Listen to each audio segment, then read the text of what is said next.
Lisa Vento Nielsen from The Next Step here, making my first podcast on career readiness. So I have been publishing and creating content around college and career readiness, as well as around entrepreneurship and being career professional ready. And I thought it made sense to start a podcast theme around career readiness. I've already started making some YouTube videos about this. I already have a podcast category for college readiness. And I'm starting a podcast category for entrepreneuring, which is about being entrepreneurial either for your career or opening up a small business. And now this is my first podcast on career readiness. I have written the book on career readiness. Literally, it's called The Book on Career Readiness, The Prof's Guide to Graduating College with a Job Offer. And basically, this book and this idea of career readiness is a passion of mine. I have spent 13 years in higher education as an educator. I have spent 15 years as an executive in corporate America in financial services and publishing industries. And I have been an entrepreneur for over 14 years, which means I've failed a lot, except for now. So this business and this whole point of my story is that the next step is really about preparing students for college and career. And it's also about preparing their parents and their family and their adults for their professional next steps. So I'm a branding expert. I help people with their resumes and their cover letters. I've been doing that for over 20 years. And my exposure point in the higher ed area has been about whatever subject I was teaching, whether it was marketing, finance, economics, entrepreneurship, whatever topic I've taught, I have brought in the real world to the classroom. That is my specialty. And for those of you who are in college right now or getting ready to go to college, seek out the professors like me. Seek out the ones who have real life work experience. I've mentioned in other places that one of my mentors when I was in college was an adjunct, much like myself, who had young children, much like myself, and who had spent years in financial services, you get the idea, much like myself, and who brought that into her classroom discussions, and who spoke about working in corporate America and being the lone woman at a conference table in a meeting, and what that meant and how that impacted her, but also spoke about being in corporate America, period, in terms of all the genders. And I've kind of emulated that. My whole point in being in higher education and my whole passion is about bringing in the tidbits and the items that they need to know, male, female, whatever. You need to know how to be ready for a career. You need to know this by knowing how to be professional, how to avoid the stereotypes. All you have to do is open up any website and type in what are millennials like, and you're going to see a long list of terrible things. There is this concept that, millennials are lazy, that millennials only know how to use a phone, that they don't, and not even a phone, a smartphone, that they only know how to text, they don't know how to speak. And as you digest all of that, just remember that I'm Gen X.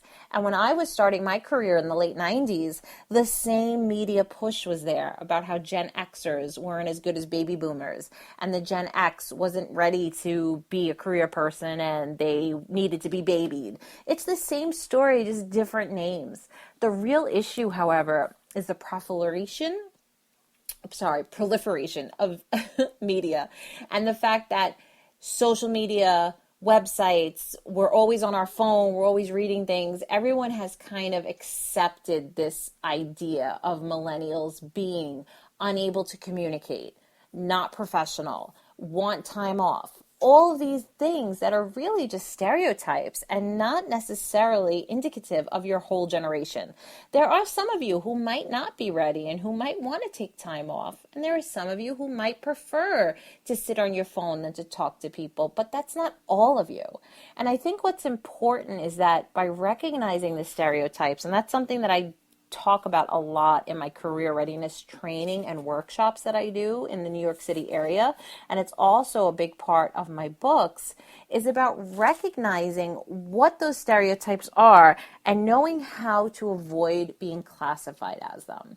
So for me, when I started my career in my early 20s, I had an MBA already, but I had no work experience. So I was a very unique hire. And I started my career at Merrill Lynch, which is now Bank of America. And while I was there, my birthday came. And as I was getting ready to celebrate my birthday, a few people asked me, "Oh, how old are you?"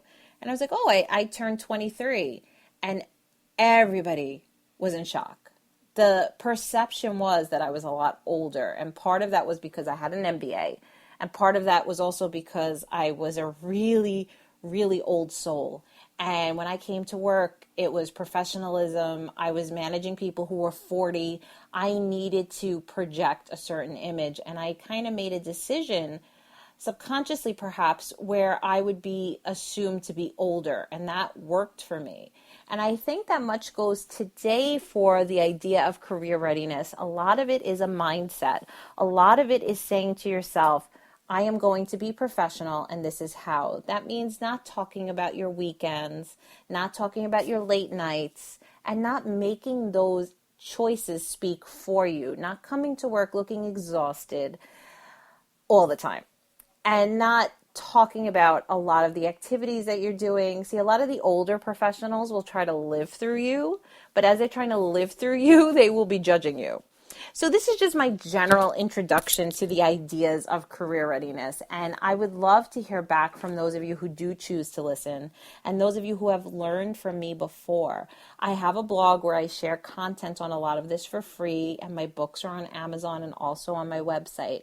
But something that I'd like to begin is just talking about career readiness. And that ties into the stereotype discussion.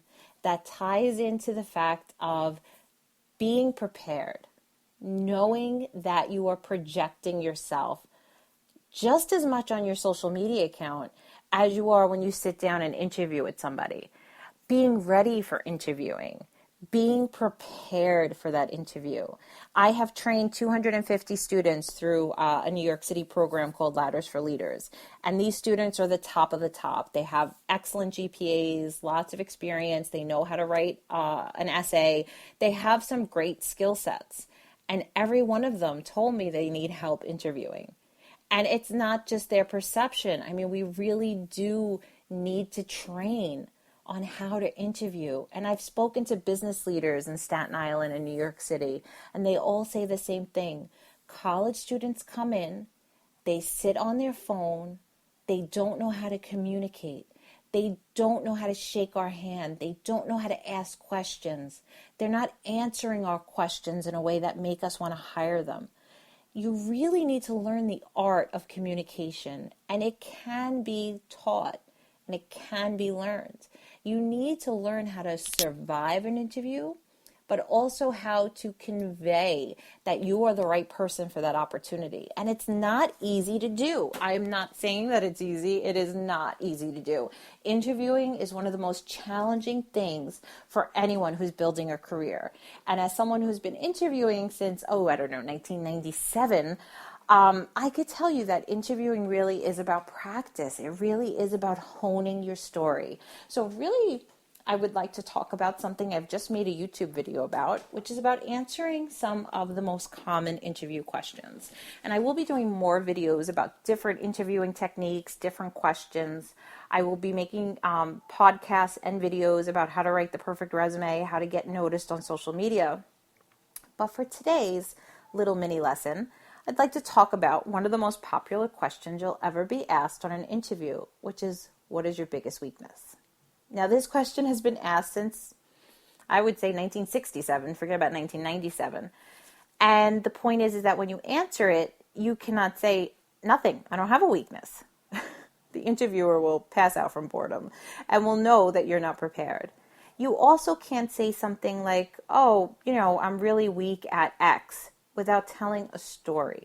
You need to be able to do these three things on an interview, and I'm going to give you the three things in a moment. But first, I want to tell a quick story. As part of my training program, I was going around and asking my students, so how would you answer that question? how would you answer what's your biggest weakness? And when I called on somebody, they looked at me and they said, my biggest weakness is people annoy me. And I looked at them and I looked around and I said, I think that was shade. Are you saying I annoy you? And they're like, oh, no, that wasn't what I meant at all. I just meant that people annoy me. I said, but do you see what the interviewer will assume? They will assume that you're talking about them. Plus, do I want to hire someone for whom people annoy? Because you're going to be working with people. So a better way to handle that question is to answer it in 3 parts. The first part of your story being something that truly was a weakness for you. The second part of your story being an example of how that weakness impacted you. And the third and most important part is how you rectified that weakness, how you made that weakness into a strength. So for example, instead of saying people annoy me, the answer could be, I have a tendency to be a controlling person, a type A personality, and I've experienced in group projects where I would take the lead and run with stuff instead of working with my group. And I would assume that the group wouldn't be able to do what I could do. I've learned through better communication skills that if I speak to the group and help train the group, I can let go and have faith that they can move forward with their piece of the project without being controlling. And I think that's a better way than answering the question by saying people annoy me. Although sometimes we do have those days where people just annoy us.